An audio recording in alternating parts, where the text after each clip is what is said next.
Takeaways for me is just what it looks like in practice for these design principles, how they're implemented one school at a time in the same way that it's one student at a time. Big picture learning is contagious. We love having the other schools come to visit us. Having an opportunity to network across space and time. Helping each other with different tactics. It's different every year, and it's different with every set of kids. I reached out to another English teacher at another Big Picture school. He helped me, he gave me ideas. I've gotten ideas from Rhode Island and from LA and from Washington. We all believe in this work, so we all want to help each other. For a long time, you know, it was like, oh, we want them to do this and we want them to do that. It's like, no, how do I ask the right question to get them to come up with the ideas themselves? It's like, okay, well, what if we did this? What if I contacted this person? Every single time, it's so much more powerful for them. You can start with an idea and then just roll with it and get other people involved. They get a little tired of me saying, okay, do something about it. And they're just like, oh no, what do I have to do?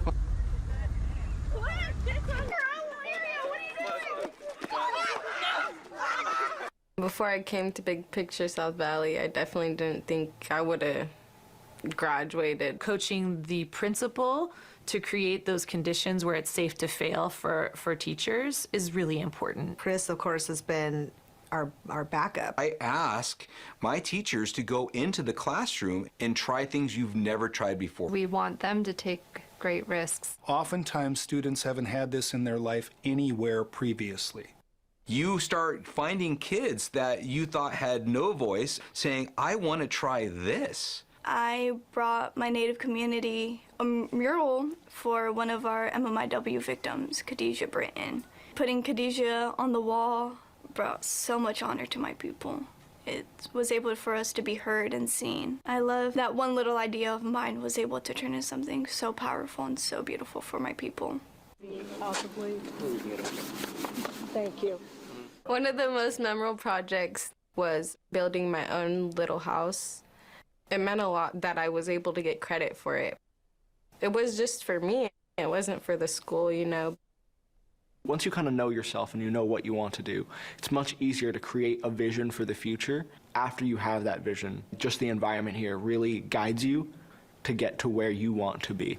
It's our job as educators and as the community to make sure that there's equity. There's so many ways I could earn credits. One of them was learning about my culture even more. I had gathered basket materials and figured that I could teach everybody how to make baskets. I was able to spread some Native American heritage throughout my fellow students. I love school and I love learning and I love choosing what I really want to do. My trike that I'm going to have in my finals exhibition started out as something I wanted to do. Almost every day after I did something big on it, I'd photograph it to show others what I learned and how I learned it.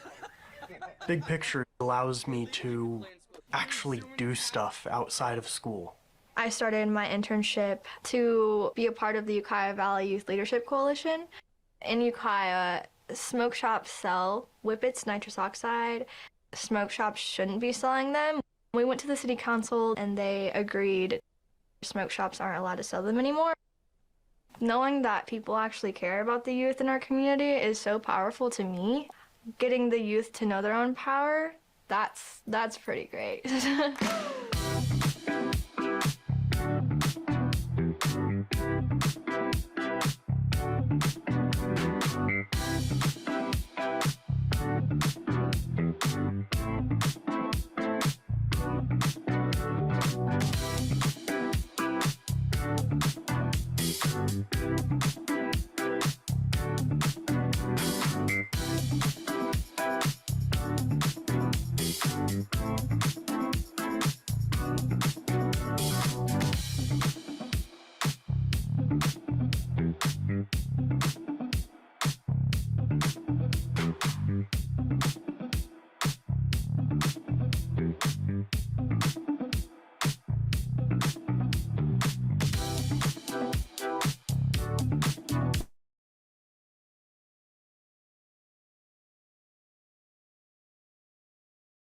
Just wanted to scroll through some of those credits because not only are they the folks that are featured in the film, but they're also the folks that have graciously given their time to be part of this series. So go back and watch the film.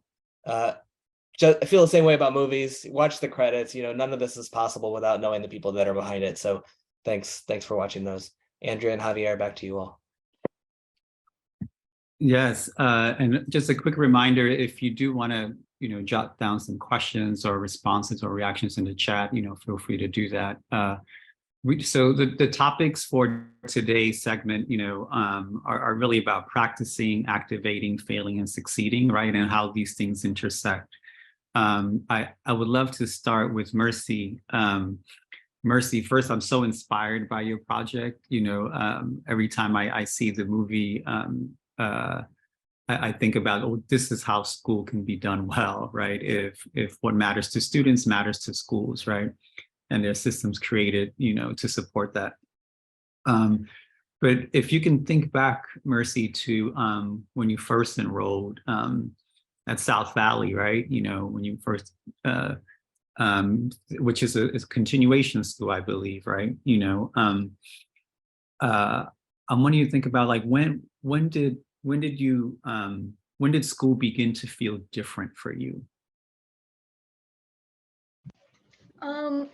Yeah, that's a good question. So before I came to South Valley, I was actually expelled from the school system. I was in a probation school from 8th grade up to my 10th year of high school. So that was pretty much all I knew was like packet works. And, I felt like I was always viewed in a negative eye, like no teachers never cared. Or we have one high school here, and I went there for about 3 months, and I could tell I was just a speck on the wall to them. They seen my history. They didn't really care to interact with me or treat me as like a real person. And I was bugging my counselors up there because I hated it. I never went to campus. I hated it. And I was just bugging them to let me come to South Valley, to let me transfer here. And as soon as I did, COVID was hitting as well. And so it was in an interesting spot to where they were trying to digitally online to where we could have class and all that. And during that time too, my first advisor was leaving. So during that time frame, I was having 2 advisors trying to switch it online my first month being at Big Picture. And then we got it to be online, and I grew a really good bond with my advisor because she wanted to reach out and see why I wasn't going on the Zoom, see why when my camera wasn't on, I wasn't speaking. She was invested in seeing what all her students were needing at the time, especially because COVID was brand new. And so I really appreciated that. And so I actually started attending the Zooms. And then once we got back on campus, I was here all the time. And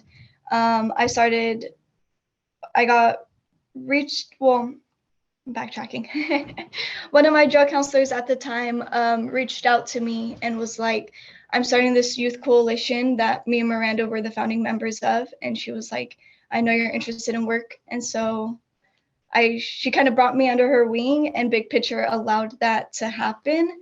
They allowed me to be with the youth coalition and have that as my internship. And so that was really, really helpful that they were also embracing the new program that was just starting. And we were doing a lot of things. We were doing the whippets, we were doing murals, we were doing like an art show as well. We were doing a whole bunch of other projects, but for me, the mural was the most important because MMIW is something that I've been aware of my whole life.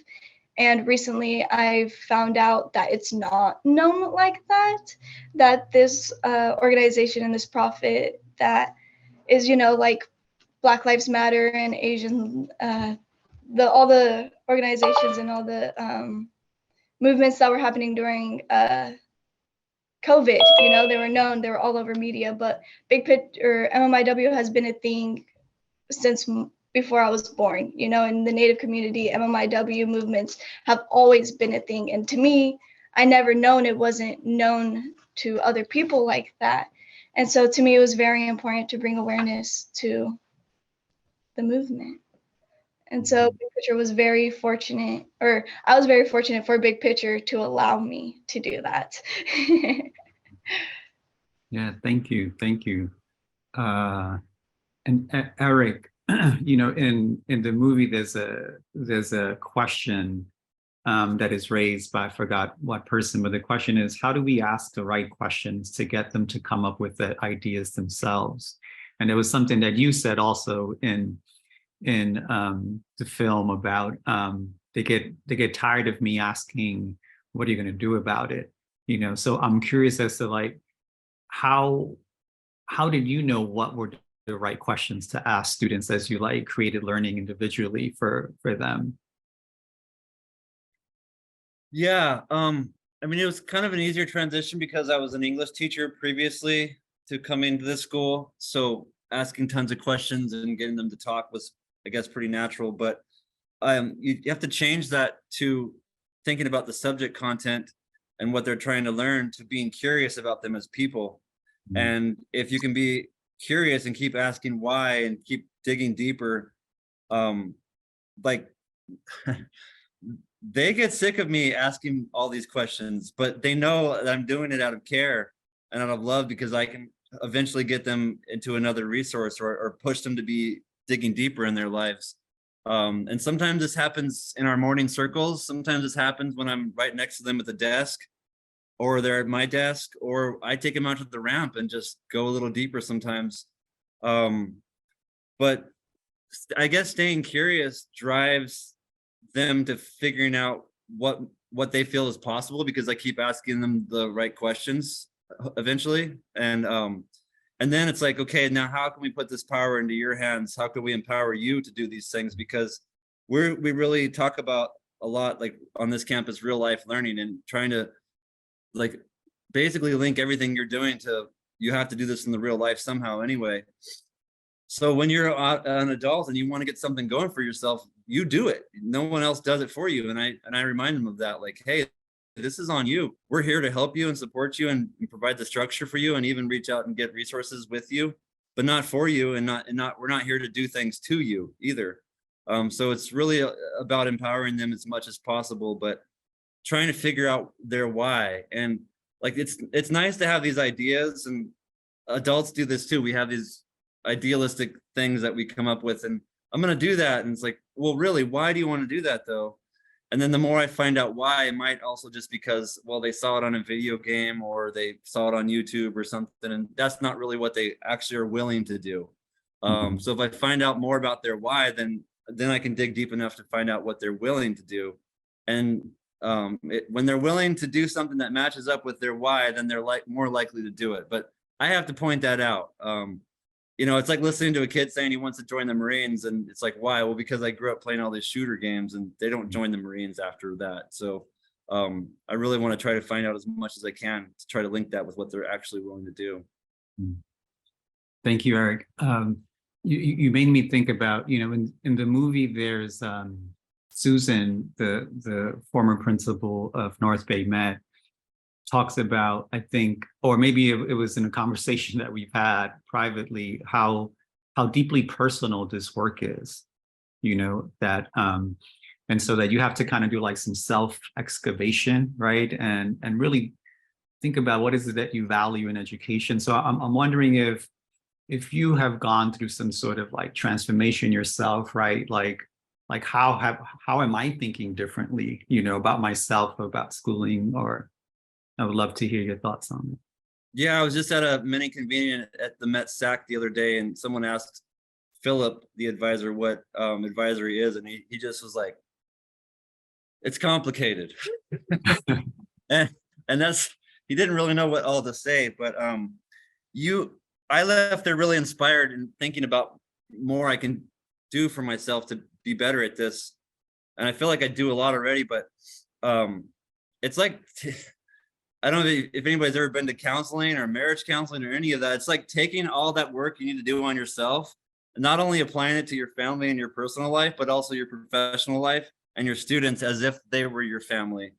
And taking yourself that seriously and being so conscious about everything that you say and do, that it's all driving towards having a deeper relationship with your students, your staff, who you rely on immensely to have good days. Both of those groups, like help dictate your days. But also you get to dictate your days too. And it's like you're offered so much creativity in how you get to go about your professional life.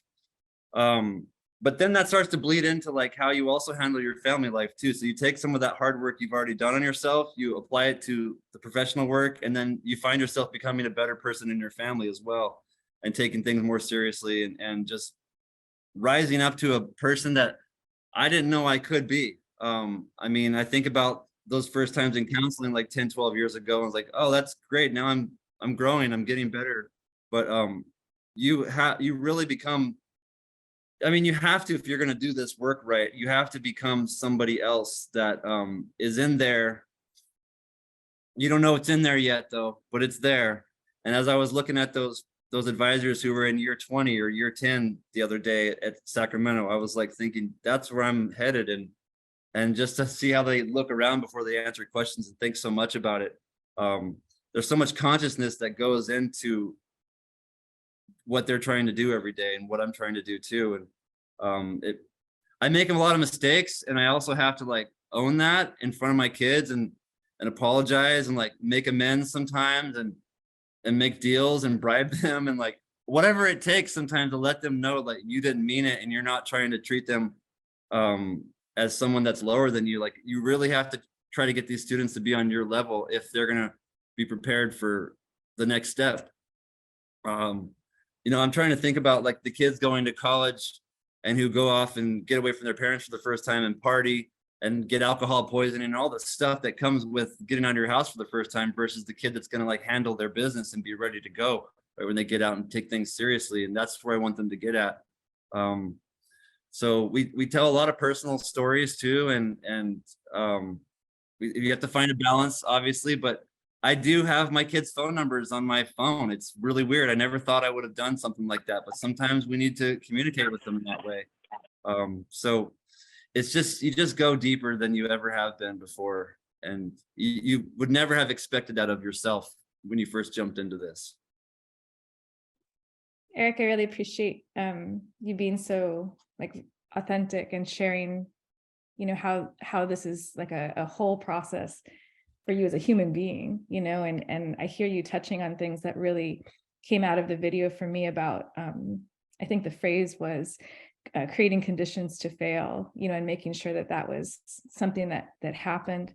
I also think about the kind of trust that's necessary, Mercy, for you to reveal things that are kind of lifelong, passionate and critical issues to yourself as an individual and to your community. And I'm wondering at what point, or if you could maybe describe the journey that you experienced to feeling like you could actually reveal those pieces of yourself in a school setting that you could trust, that there wasn't an additional agenda, that really they were there to support the things that were most authentically and genuinely important to you in your life.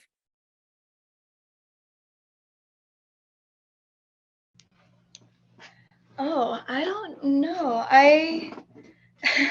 I've always been very strong-willed to speak what I believe, even if it's not the most liked in the room, you know? And so I always grew up in my native way, and I've always been very like involved in my native community. And so for me, I would always go to like events for Boys with Braids or for MMIW or roundhouses or big times or any cultural events, you know. My whole life I've always gone to them. And so when I came here, this school was we're very strict and very, not strict, but passionate on indigenizing the school again, to represent and to know whose land we are on, and we are on Pomo Indigenous lands. And so the principal and the advisor and everyone was automatically like super supportive, because, you know, it's Indigenous, it needs to be heard and it needs to be seen. And so like currently we have Native American students painting a mural on school campus. You know, it's their design, all Native led, Native work, you know. And so our school and our principal has always been very, very like, yes, do it, go ahead, like whatever you need, we're here, like do it. And so it was really easy for me because I always, like I said, MMIW is just something I've always been aware of. My whole life, my family has let me know about sex trafficking, about human trafficking, about how vulnerable I am as a Native American woman and as my appearance, how this isn't an easy world for me, you know? And so in my community alone, in Mendocino County alone, in my little district that of 2021, there are 34 MMIW victims in my county alone. In my county alone. And when I was doing that research and when I was digging in to find all that, it blew my mind that there's so many of us that have been taken. And, you know, a lot of them aren't known. You know, there's this website that I found. I don't have access to it anymore. I have no idea what it was, but you could like Google and search up posts that have been posted about people. And, you know, that's just only 34 people that have been posted, you know? And so there's probably so much more going on. And so one of the victims that is a family friend to my family was Khadijah Britton. And the Native community, we know what really happened to her, but the community itself doesn't really know. And so I felt like it was just needed to have light on her because her killer is still walking free in our community. He's up on a reservation an hour away from us. And, you know, nothing's happened to him. And Khadijah's taken from us. And so it was really, really personal to me in a way. And I just, there's, you know, you drive down the highways, well, not much anymore, but there used to be banners of Khadijah. Please call if you see her. Please let us know. And, you know, it was just really important to me. And I've always spoke on it. And so when the school was like, it does need to be seen, it does need to be heard, I was like, we have so many victims, but, you know, I knew the family, so I asked for their permission, and the family was very grateful that we were going to put her on, and they didn't have to do anything for it. You know, they didn't have to pay for it. They didn't have to do all this outreach that they have been doing for years for Khadijah. And so it was just a good experience all around, to be honest. Thanks for sharing that. And I mean, maybe more critically, thank you for elevating the issue, you know, for me and for all of us. And this is a bit of an aside, but not, because it's a genuine question for this conversation. If there are resources that we should be aware of that you would like to direct us to, please feel free to let us know so that we can increase and educate ourselves about our own communities, and if there are ways that we can support MMIW. You know, we are all, to my knowledge, on this call in the United States, which means we are all living on likely unceded land. And so this is likely an issue that is just not prevalent also in the communities that we live in and reside in. So I really appreciate you bringing that issue to the forefront, Mercy. Thank you. And, you know, Eric, I think along these lines, Mercy clearly came in with a deep connection to issues and that were personal and genuine to her. And I would guess that not all of your students do come with such clearly articulated interests, and perhaps not even with a trust that when you ask them what is authentically interesting to them and what issues they care about, they may not have an immediate response, or if they do, they may not want to give you an immediate response. I'm wondering how this issue of trust as a staff member in a school that was transitioning to this program, you've had experiences in other school settings where this was not the curriculum and not the program and not the way that business was conducted.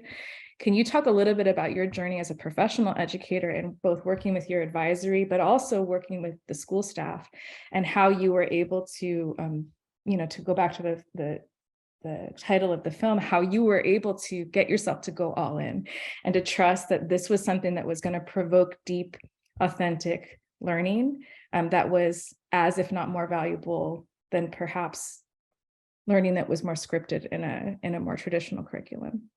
Yeah, one of the first things that was valuable to me was visiting a school. So we visited South Valley High School the year before we made the decision, before we met Lauren.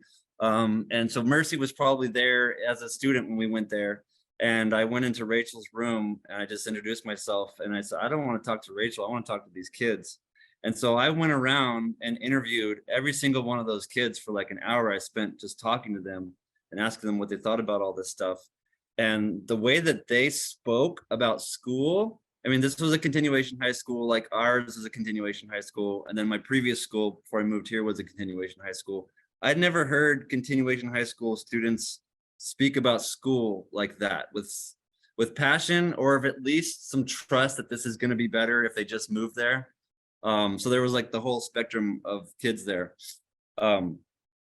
And so when we get a lot of kids that come over here from the comprehensive high school, they've failed for a long time. And that's for a variety of reasons, but they don't come over here feeling good. I can tell you that about school. So they're like, who's this adult? Why are you asking me so many questions? Why are you downloading all this information about what the school is like this first week? My head is about to explode. Why? Like they thought that they wanted to come here, and then they get here and they're like, oh my God, this is way different. I mean, we had some kids start during exhibition week last trimester. It was awesome. Like, here, just watch, just sit here and watch all of this stuff. But eventually I work on them enough, and I just try to be probably over charming for a little bit until they realize I'm serious. I also need them to do their stuff that they choose. But I just somehow pull it out of them and tease it out of them. It's like I'm going fishing, and sometimes I'm sitting there for hours on that dock, and sometimes I'm just dropping my rod off the boat and pulling up stuff. And some of them are really guarded and have been highly traumatized in their life, and it's not easy to get through. And you have to work through a lot of stuff in there. But them knowing that I'm serious enough and dedicated enough to be willing to work through all that stuff, or to tease it out of them and keep asking those questions, trying to get them in different environments, they eventually open up. And like I said, sometimes it's like the first couple of days, sometimes it takes weeks, sometimes it takes months. But they see that I'm not like giving up. I'm not just going back to my computer and like doing nothing. Like they have to do these one-on-one meets with me every week, whether they like it or not, whether we're in a good space together or not. And sometimes that's just outside. I earlier this year, I had to take a kid on a walk. I was like, you know what? We just need to go on a walk. And we walked around the block for like a half an hour and just talked about stuff. And that reset our relationship for a little bit. And then we had to do it again. And sometimes you just got to stick with it. But them being vulnerable and being asked to have that kind of trust built it's huge. And what I eventually learned is that like sometimes I might be the only trusted, especially for some of these kids who come from single parent families. Like maybe I'm the only strong dude they've had in their life for some of these kids, and the one that keeps pressing on them and not giving up and just throwing their hands up and stuff. And other times I'm just like another annoying stepdad. I take a lot of pride in that part too. So whatever the role has to be, I just keep gnawing at them and just keep fishing. And they see me being vulnerable and telling personal stories too, and talking about how I failed or what I'm currently trying to learn. And they know that I have my own learning plan. And this year they asked if they could see advisors do exhibitions, because they always are so nervous about them. I'm like, fine, yeah, I'm going to do one. I'm doing one at the end of the year. You guys are going to see me be nervous about it, and I'm going to do an exhibition for my year. So we have to put ourselves in their shoes a lot of times too, and be just as vulnerable as they are. And I have them try to design what our room looks like, what our room feels like, what we should do differently. I want them to have as much control as possible. And also let them know I'm here to be their coach and treat them like adults. Until they act like kids, and then I'll treat them like a kid, and it's their decision. Does that answer your question? Yeah, thank you. And I know you have had a pivotal role, in supporting schools kind of through this process. And so from like a big picture learning coach, we're really interested in your perspective on like, how do you enter into this work with school leaders, with staff? Like, can you please describe, like, you know, how do you kind of know where you're going to end up, right? And you know that the process might not be smooth. So like, what is your role in getting folks from, you know, point A to like, to this place where like folks are at right now? Well, we all visited Ukiah South Valley. We took different trips down there as all of us advisors and my principal. And we came back and we talked about it for several weeks. And then we finally had a vote and we all voted yes. There was some hesitation, like maybe one of the votes was peer pressured, but we all did vote yes. And we have to hold each other to that. Your staff culture has to completely transform. The way you communicate professionally has to completely transform. You can't be guarded. You have to be willing to do so much different kind of work and collaborate with each other way more than you ever had before. As a normal teacher, you're usually on an island and you have staff meetings every once in a while, and maybe you work with one staff closely and maybe that's it. But that's all out the window when you're doing this. We have 9 people here that we're all constantly in connection with, and our staff meetings are everybody but the secretary. And we meet every week. We even had to like find a minimum day every week, and we had to get a California state waiver to get a minimum day so we can have more collaboration time on Wednesdays. So every Wednesday now we're meeting for like 2 hours. You have to borrow a lot from, that's what's great about this network, is we were able to borrow from so many other schools. So many, like, you want the how-to, right? But Lauren comes in there and it's like, well, what do you want first? And then let's figure out how to. So we had to define what we wanted and what we could actually do, what the district would be allowing us to do, what our vision was, comparing this to all the other big picture learning schools out there, and then borrow as much as we could from borrow documents, because it's like hard to start from scratch, all this stuff. So we borrowed from a lot of people. We probably got too much stuff, so we had to sift through what was useful and what wasn't, and then adapt it to meet our needs. Yeah, it is a lifestyle, because you end up talking about it at home all the time too. And I was at a first time we got a babysitter, and I'm at a bar a couple weeks ago. My wife's like, "Hey, so-and-so from a business, we're doing a mock interview day. Do you think that you'd want to talk about it?" I'm like, "I'm just trying to have a beer, geez, but yes, let's talk about this." And but you have to. Hey, Rick, I'm going to interject for a quick second, just because I'm monitoring the time. And you did intercept that pass, but it was awesome because you were saying some great stuff. If we could hear from Anne. Do you remember the question, Anne? Yeah, because we want to go into breakout rooms, you know, to make sure that folks have a chance to like interact with you all more intimately. But before that, Anne, could you offer some of your insight? Yeah, I think Eric, well, and everyone honestly cued me up perfectly, because like I think really when I fundamentally like think about my job is I'm an advisor for adults, like, and it's complicated, right? Like, it's just like Eric was talking about, because they're really dealing with the young people's like learning and unlearning and like building trust. And I think that's the first thing that I have to do as a coach is every school district I've ever been in, whether it was as a coach or as a principal, there's so many initiatives, there's so many things, and people throw them your way. And you have folks like Eric who are like, let's do this. This is meaningful work. This matters. And then you have other people who are like, if I just sit here long enough, this is going to go away too, right? So my job is really to kind of learn those same personalities, build that trust, be an advocate for the school, be their champion where they need me to be, like reach out to people. Like sometimes I'm co-teaching a lesson in a classroom with an advisor who's really uncomfortable being vulnerable, because like that's not the conditions that we create when we teach teachers how to be teachers.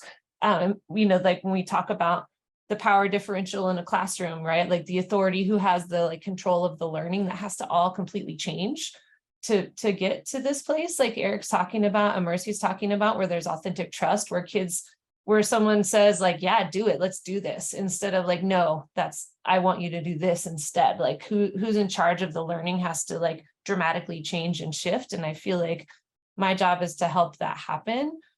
So sometimes I'm like bringing people to other schools. Sometimes I'm having hard conversations. I'm really also trying to empower the group of adults to be like Eric is describing at his school, where they own it. And I'm just there to like help them along in whatever they need, and kind of work myself out of a job ultimately, you know, where they're like, and they're the ones who have this. And so I'm unnecessary at the end of the day. Like, that's how I feel most successful in my job, is when people are like, we sure miss seeing you, you know, like, it was great to have you, but we don't really need you. And it feels really great when people are at that place. And sometimes they don't want to be. Sometimes I have to like cut them off and be like, you guys got this, you know. And so I guess it's just an adult advisor, and really focusing in on the unlearning of adults from a toxic system also, like that sometimes they think that they really love, and they don't know how beautiful it can be to be in that space, in that community, and that sharing with young people, and how much like vibrancy it brings to your own life that just teaching Lord of the Flies for the 1000th time does not, or reading your millionth paper. So yeah. Thanks, Anne. You know, Javier and I could probably riff and ask like endless stream of follow-up questions to all three of you. I know personally and professionally, I'm fascinated by this conversation, but we don't want to monopolize the platform too much. So in the interest of getting us a little bit smaller and allowing folks opportunity to ask the questions that are burning for you, we're going to go into breakout rooms for about 10 minutes and then come back and sort of wrap up with some final thoughts and thank yous. So Chris is going to direct us to breakout rooms, and you folks will have opportunities to ask the questions that have come up via what you've heard so far. Well, Chris, I think that we did a artful, impromptu job of leaving our breakout room on a cliffhanger. So I know that these sessions are always worthwhile in terms of the kinds of thinking that it provokes, and rarely enough time to fully satiate the conversations and the kinds of themes that are brought up. And, you know, for a lot of us, of course, that's because this work is our passion, and the engagement in it is our passion, which means that we could go on talking about it forever. I am really grateful to Eric for finding coverage for your advisory and some of the time that we know that your students rely on you for. Really grateful to you, Mercy, for again elevating some really critical issues for us to take. We have our homework to do now in our own communities, and also for being so generous and with your story and your experience. And Anne, always appreciate an opportunity to get to spend time with you and hearing from you and learning from you. So I am inviting everybody who is here to reach out to us. If you want to continue this conversation in any way, if there was something that you feel like you want to talk more about or learn more about the work that we do, or anything else that's featured in this video, you will have our contact information through the magic of Chris Jackson's artful follow-up, and you are absolutely welcome and invited. And then, of course, Javier, I always love being a partner with you, so thanks. Thank you for having me. Chris, anything we need to do to wrap up? Yeah, so I just wanted to, as part of that artful email I'll be sending, want to let Mercy know I captured the Native Women's Wilderness link, so I'll share that in the email as well, so it's not missed. Some final plugs. The final conversation is 2 weeks from today, going all in across the BPL network, and I'll share I'll share a link to that for folks who are interested. There's also an all-in resource guide that if you've been to one of these before, you've probably received again, but I'll send a link to that again. The last thing I want to let folks know is that the last 2 sessions we've had, I've been encouraging folks to visit the Big Bang site to register. But now I'm inviting you to submit a proposal to present at the conference. Just like in these webinars, the richness of the conversation couldn't be true without your voices. That's also true for our convening. So we'd love for folks to submit proposals to present at Big Bang. The link is bplevents.org, but I'll send that in the email. So that wraps things up. Thank you, Andrea. Thank you, Javier. Thank you to our panelists. Really appreciate you. Thanks to our attendees for taking time out of your day. We'll hopefully see you in a couple weeks. If not, we'll send out a recording. Thanks, everyone. Bye. Take care. Thank you. Thank you all so much.